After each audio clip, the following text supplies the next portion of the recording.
আমি ফাউমি মুরগি ২০ ডিম সংগ্রহ করার পর ইনকিউবেটরে বসানোর পূর্বে প্রতিটি ডিমকে জীবাণুমুক্ত করেছি, কারণ অনেক সময় ডিমের খোসার উপরে অদৃশ্য জীবাণু থেকে যায় যা বাচ্চা ফোটানোর সময় ব্রণের ক্ষতি করতে পারে। তাই ডিমগুলো প্রথমে সঠিকভাবে জীবাণুমুক্ত করা প্রয়োজন, যাতে করে সুস্থ সবল বাচ্চা পাওয়া যায়। আমি আমার এই ফাউমি মুরগি ২০ ডিমগুলো জীবাণুমুক্ত করার জন্য জীবাণুনাশক হিসেবে স্যাভলন ব্যবহার করেছি।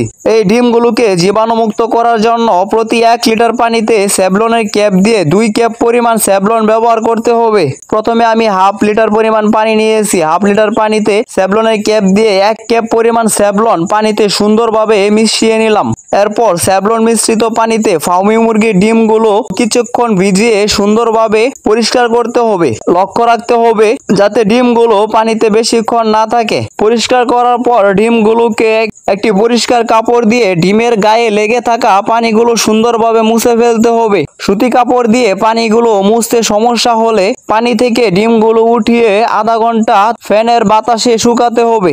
এভাবে আমি আমার ফাউমি মুরগি ২০ ডিমগুলো স্যাভলন দিয়ে পরিষ্কার করে নিলাম এবং সুতি কাপড় দিয়ে সুন্দর করে মুছে নিলাম, যাতে করে ডিমের গায়ে কোনো পানি না লেগে থাকে।